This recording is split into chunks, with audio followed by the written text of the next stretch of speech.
Growing up on a farm for some time myself, I can surely tell you that there are no lack of stories and no lack of things to creep you out while being out on the farm.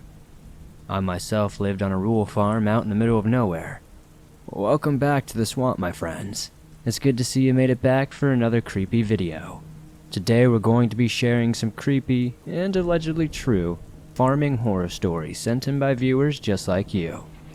If you have a story that you would like to share in a future video, be sure to submit it at swampdweller.net or the email you can find in the description down below. I'd love to share your story with everyone here in the swamp. It's stories like yours that truly help keep this show going. Now, without further ado, let's get into these creepy and allegedly true farming horror stories.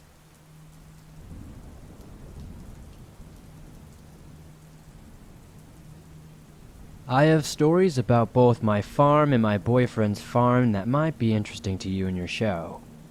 Farms have a lot of history.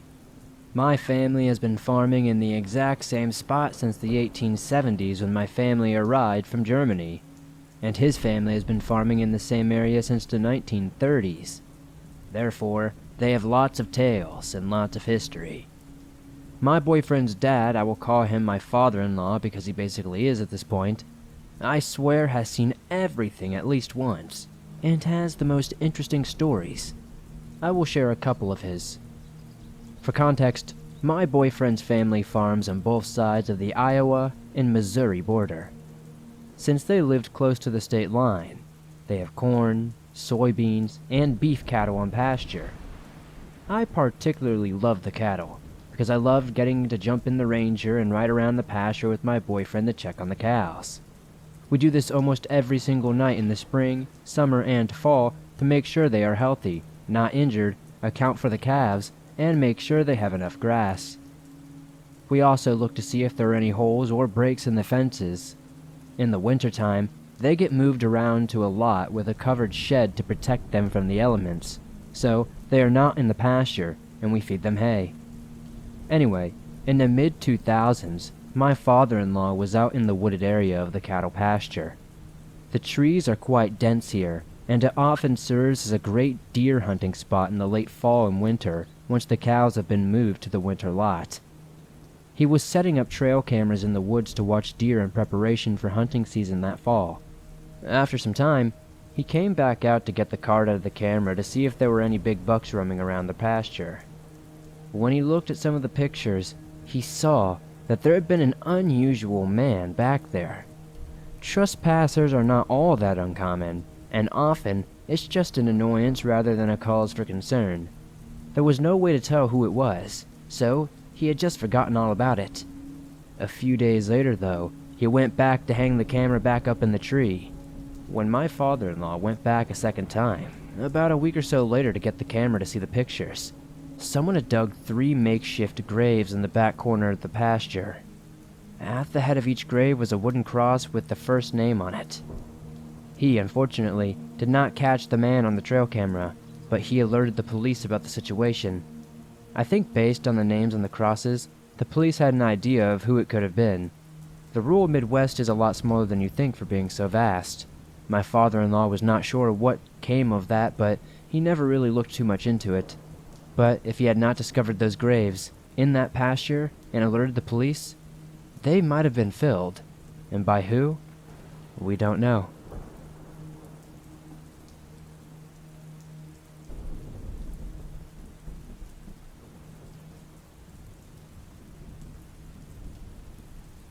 For the second story, my father-in-law had some farms in Missouri that were bordered by the Missouri River. The Missouri River flows down through the Dakotas, along the Iowa and Nebraska border, and then at Kansas City, it takes a turn and divides the state of Missouri in two until it reaches the Mississippi. One spring in the late 1990s, he was out in a field next to the Missouri River, planting corn. This was before all the current high-tech tools that farmers have at their disposal now, which can tell you if you are having an issue with your machine right from the cab. He thought that his planter was having some issues, so he jumped out to check if something was broken perhaps. When he got out of his tractor, he noticed a strange smell. It was a very bad smell. If you know anything about farming, planting season is a fast-paced time where you try to beat the weather, and he was more concerned about getting his crop planted than investigating. He just assumed it was a dead deer washed up in the river and continued up until he thought the planter was having problems again just a few hours later. This time he was at the end of the field closer to the river. The smell was stronger and unlike anything he had ever experienced before. They continued that day working until one of the hired men asked if anyone noticed the bizarre smell coming from the river. My father-in-law said he had, and wondered maybe it was a dead deer or something. But usually deer did not stink quite like this. One of the hired men wandered across the field to the edge of the river. It's not like it's a nice sandy beach that touches the ground, like a shoreline. Often, it is a rocky or steep overlook many feet down to the river below. They were trying to get a closer look. At the bottom, he saw what he thought was an animal tangled up in the branches washed up by the river. Looking closer, he realized it was a person. They immediately called the police. Turns out it was a missing woman who was known as a prostitute from the Kansas City area who made it very far down the stream somehow. I cannot find the exact article or name, and I do not know if the police ever told my father-in-law her name even though they briefly questioned him. But I do know there are a few articles of women being found in the river of East Kansas City in the late 1990s.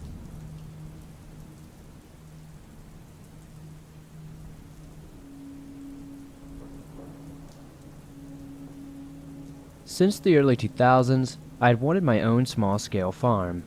I think the popular term is a hobby farm.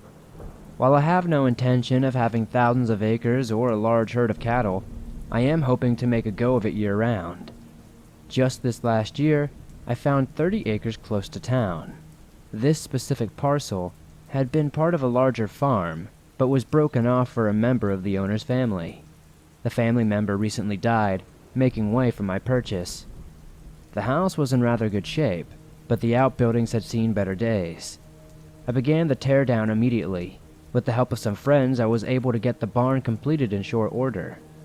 I moved on to a second smaller storage building. The winter would slow our work. However, by late spring, the roof was all we had left. Most of it was completed when I had an accident. I was alone, putting on shingles, and lost my footing and fell. My arm was broken.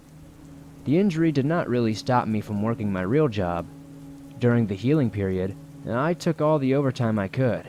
I had been avoiding it until then, but it is nice to have all the extra money.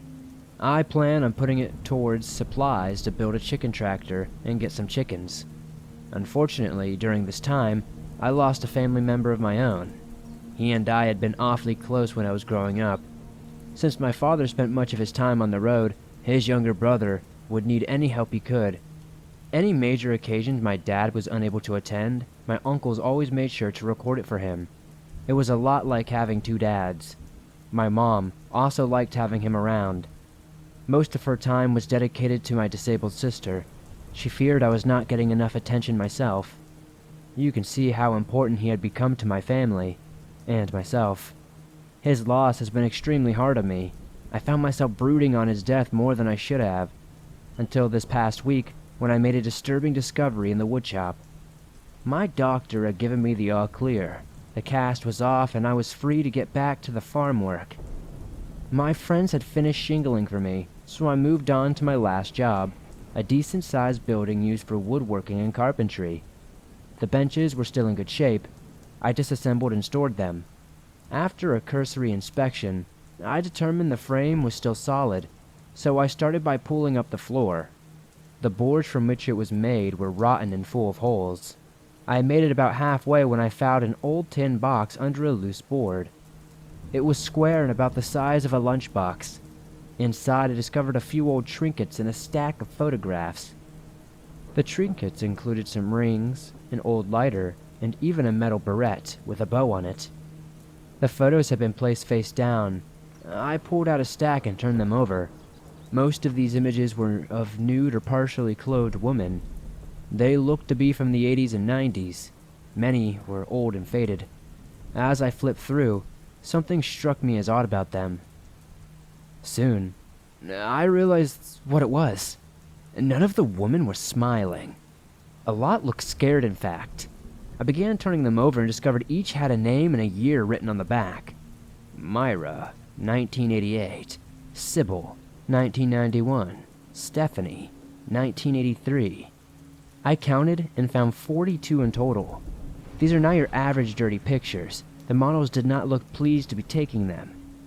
At that moment, a terrible idea popped into my head. I had seen something like this before. I had watched a documentary about a serial killer. The cops had found loads of pictures in his home. Many of the women had yet to be identified. I also remembered some killers liked to keep objects from their victims. I pulled up a plain gold band out of the box. I turned it around until I saw a name engraved in the side. The name matched one of the women in the pictures, a terrified blonde from 1981. A shiver ripped through my body. Had I found a serial killer's photo stash? In the middle of Kansas, of all places? That is where my ideas seemed to fall flat. I did some research, and I could not find a killer active at that time. Not in this part of the state. Maybe I had jumped to conclusions and the pictures were not that bad. I recognized the possibility that these deaths occurred under the radar. It is simply hard to believe 42 women disappeared without anyone noticing. 42. That number still amazes me. But it was a time before DNA and cameras. It wouldn't be too crazy to see how anyone could get away with taking 42 people's lives and not be caught. My biggest problem with this whole theory, though, is... I don't know. How is he not caught? Likely, this was just some creep who kept his sex trophies under the floor of his woodshop. Maybe that is all. But what if... Frankly, I change my opinion every few minutes. I have sat on this box for over a week, unable to decide if I should go to the cops. Just last night I had a nightmare. A dirty old man killed a woman in front of me. I tried to tell people, but no one would listen. I woke up soaked in sweat and shaking. That was the last straw. I have decided that I'm going to give it to the cops tomorrow. What happens after that is up to them. I just want to go back to my normal life, a simple wannabe farmer. However, if I hear anything new, I will write in an update. Just between us, I hope it turns out to be nothing. If it is what I think it is, it means somebody got away with 42 murders and was never punished for it. That is perhaps the most terrifying thing.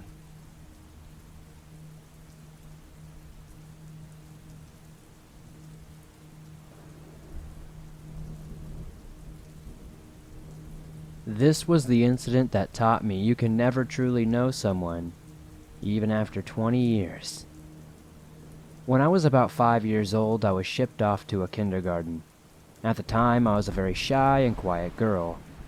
I was standing off by myself when this chubby little boy approached me. We will call him Sonny for the story. Sonny began talking to me and mentioned his family owned a farm close to mine. I was curious and asked which one. The two of us spoke together until nap time. We soon became good friends. On the weekends, one of us would ride our bikes over to each other's farm to play. Not many kids lived in the area, so it was just us most of the time. By middle school, we were like siblings. He was even my first kiss, although it meant nothing to either one of us. Early in high school, we would date other people and see other people at parties. I do not think either one of us ever thought of each other in anything more than platonic terms. It stayed this way until our junior year. I was eager to go to prom, but no one had asked me. I heard Sonny did not have a date, so I asked him. He said yes, but as a favor to an old friend. On the night of the prom, some of our classmates rented a hotel room to party in. Both of us had way too much to drink and ended up making out. The next day we talked about what had happened. It was ultimately decided that we should start dating. If nothing more than to make sure it was not the booze that caused our actions. For the rest of that year and the next, we continued dating. Things seemingly were going well. When the time came, we lost our V-cards together. It was special, but the relationship did not go on to be very intimate. We were basically the same friends we had always been. The only difference was that we never dated anyone else and occasionally had sex. Overall, it may have been the happiest time of my life. Sonny had always treated me well, and even then, when I left for college, he understood breaking up was for the best. We kept in touch, calling one another about once a month. This was how I found out he had started seeing one of our classmates. Rose was the same age as us and a nice girl. She stayed in town and was going to our local community college.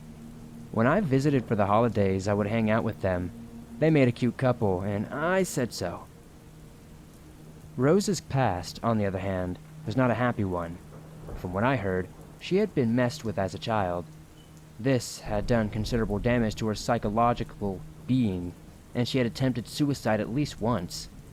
In middle school, she was institutionalized. She returned our freshman year and seemed a lot happier. We all assumed her demons had been conquered and the self-harming behavior was in the past.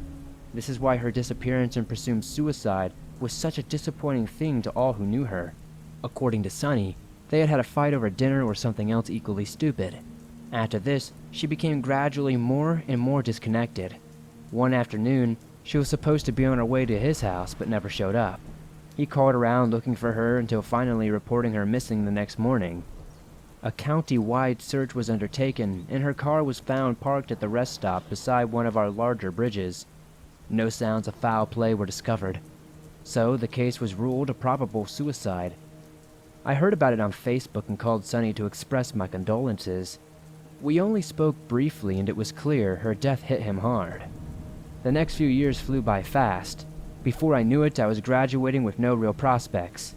I figured moving back home was my best option. Dad could always use an extra hand. Sunny's mother, his last remaining member, had passed the year before, prior to Rose. He inherited the farm and made a little money. He invested it in a few pigs and a bunch of chickens. By the time of my return, the chickens were paying off. There were these fancy free-range ones that were popular with upscale restaurants. They were smaller than usual, but unbelievably delicious. He and I began hanging out again, and soon discovered we still had feelings for each other. The relationship moved quickly until I was staying at his place almost every night. Meanwhile, at this same time, a new DA was elected, and she had reopened Rose's case, unknown to anyone.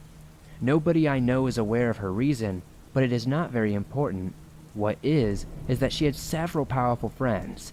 With little more than a hunch, she had given the warrant to search his house. I was not around when it was executed. I had just got a job working with disabled children at a daycare. Sunny never mentioned it happened, let alone that they had found blood. Luminol had been sprayed in various rooms. The kitchen showed small amounts on the cabinets. However, the largest amount was found around the tub and the drain. I walked around completely oblivious for another 4 months. The DNA test had confirmed all the blood samples belonged to Rose. Once again, I was working when Sunny was arrested. For some crazy reason, he did not ask for a lawyer immediately. He was doing well. He could have hired himself a great one. Instead, he let them grill him for hours. Maybe he thought he was smarter and could convince them they had messed up. If that was it, his hubris was his undoing. For over 4 hours, the cops hammered him. He always had a plausible reason for almost every question. Why was her blood in the kitchen? Well, maybe she cut her finger while preparing a meal. Why did we find so much blood in the shower and drain? Maybe she had a bloody nose. I wish she was here to tell you. This battle continued until one of the officers tried a new angle. Can you explain why you were seen driving Rose's car in the direction of the bridge that evening that she went missing, and then seen by the same person returning on foot the following morning? Well, I am paraphrasing, of course, but something like that was what tripped him up. No one had witnessed anything of the sort. Sunny did not know this, though. When he had no answers, they knew they had him and attacked. Soon after, he broke and admitted to killing her. They finally had the confession they needed, but one question remained. Where was Rose's body? Other than admitting he had dismembered her and disposed of her parts, the full story never reached the public. I only heard because I happened to be in a restaurant with a police officer involved in the case. He was a friend of ours, a few years older, and was having drinks with a group of us. He had a lot to drink. One of the guys had been nagging him for inside information all night, and that was when he spit it out. I personally wish I had never heard it. To be as brief as possible, after he had dismembered her body in the bathtub, he intended to bury the remains in one of the pastures. He thought it through and decided against it, mainly because he was afraid of coyotes or other scavengers. This was where our friend hesitated. Well, come on, man, don't be a tease, say it. We were all on the edge of our seats. The guy pushed harder. Our friend gulped the last of his beer and then blurted it out. He fed her to the pigs, man. Is that what you want to hear? Your friend, a girl who had never hurt a fly, he chopped her up and fed her to his pigs. We were all struck dumb. It was the last thing I would have expected. I had had a hard enough time wrapping my head around my best friend being a murderer. But when I heard that, any shred of respect I still had for him melted away. This case had obviously affected everyone involved greatly, even this young cop, a guy who had known Sonny and most of us. A few seconds passed before he stood up and stormed off to get another drink. After being served, he sat alone at another table and cried for several minutes. I had been home from work for just a few minutes when he called. I told him I would head over after showering. I did not give him a chance to speak.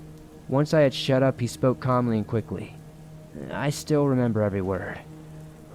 "I'm sorry, Sandy. I did something terrible. You and I are not going to see each other again. Thank you for being my friend. I will always love you. Goodbye." Then he hung up. I did not understand. I called his house right away and got no answer. None of it made any sense. He had never done as much as jaywalk in his life. Then Rose's death flashed in my head. What had he done? Why would he confess to something he did not do? I was so upset. I could not think straight. I think I was still crying when the news came on. I had not known about the DNA results. It was still almost impossible to believe he had done it. No reason was really stated, and I still do not think he has ever given one. Since he had confessed, the DA took the death penalty off the table. A deal was cut for life with possible parole after 30 years. I tried to talk to him at the hearing, but he just ignored me. After he had been led away, his lawyer handed me a note. It simply stated not to try to contact him. Move on and find someone who isn't a monster. Any hope I had crumbled in that courtroom. A friendship of over 20 years ended in the blink of an eye. The most important man in my life, bar my father. I had not gone over a month without talking to him since I was 5 years old. It has been a very hard loss to overcome, and I'm not sure I'll ever be able to trust someone like that again.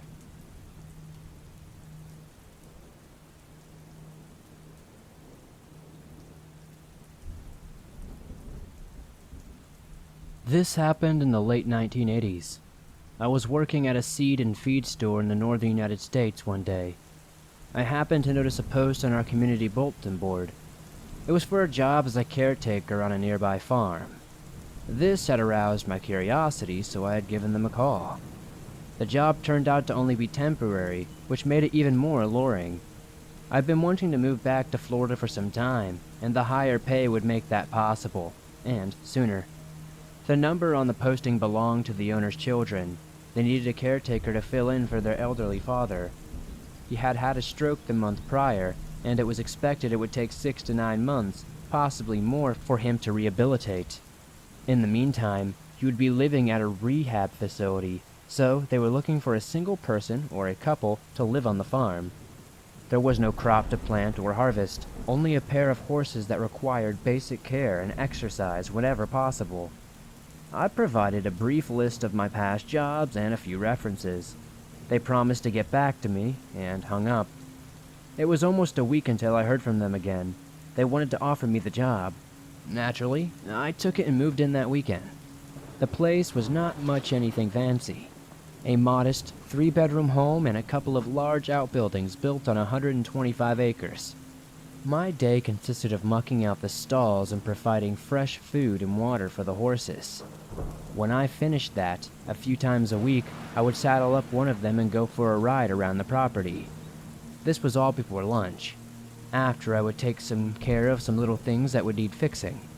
If there was not any work left, I would pass out in front of the TV until dinner. Overall, it was a pretty cushy job as far as farm work goes.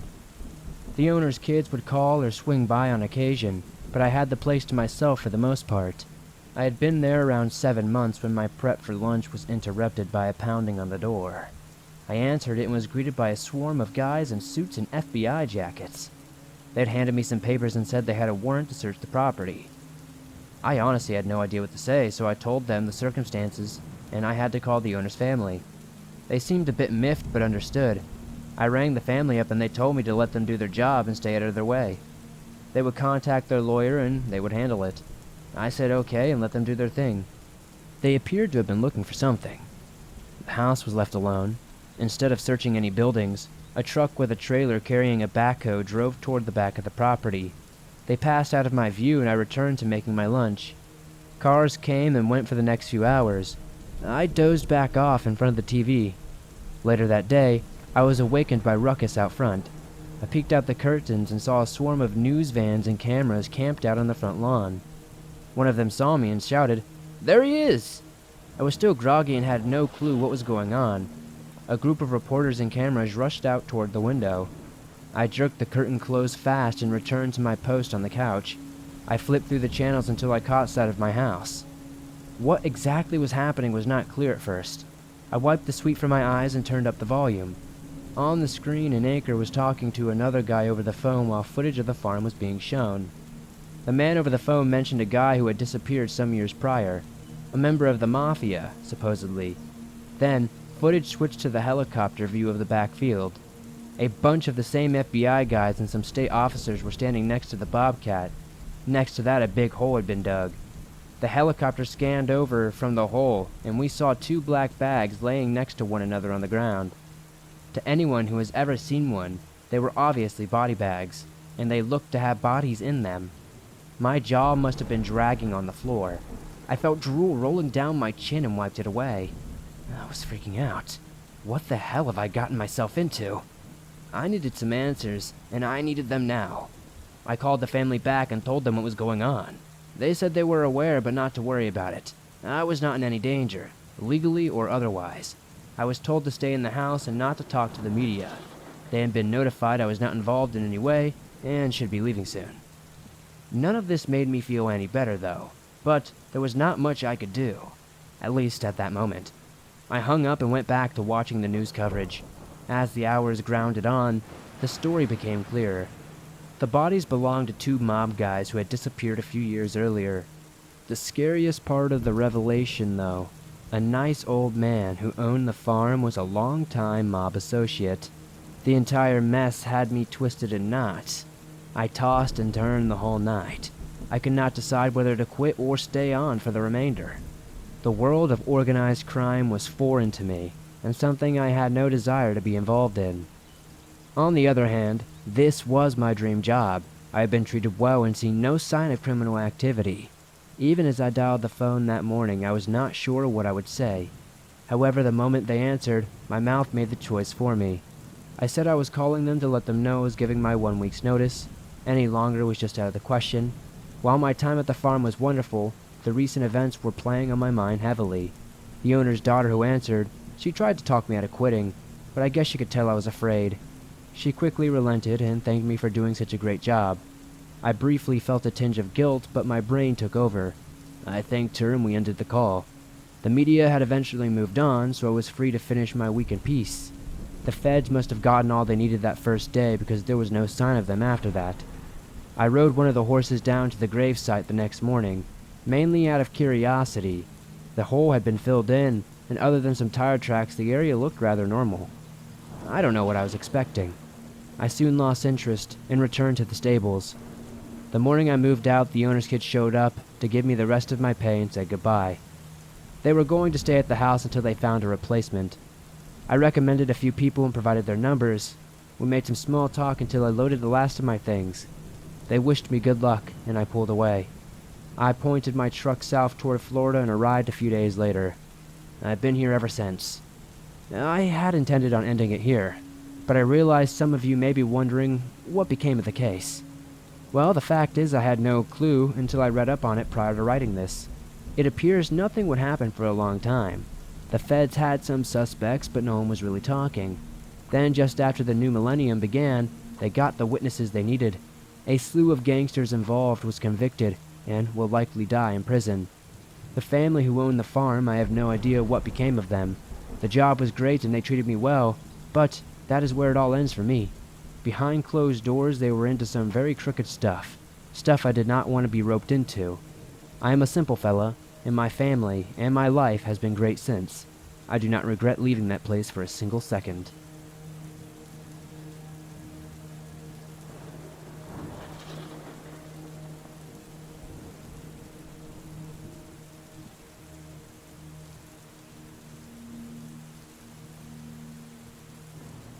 thanks for listening to these creepy and allegedly true farming horror stories sent in by viewers just like you. As always, if you have a story that you would like to share in a future video, whether it's a farming story or something else, be sure to submit it at swampdweller.net or the email you can find in the description down below. I'd love to share your story with everyone here in the swamp. It's stories like yours that truly help keep this show going on a daily basis. If you enjoyed these stories, please be sure to hit that like button as it helps me out a ton. If you're listening on iTunes or another podcast platform, be sure to give this a 5-star rating as it helps me out even more. If you're new to the swamp, why not join us? Hit that subscribe button and turn on notifications to never miss a new video, as I upload them almost every single day, and all things natural and supernatural.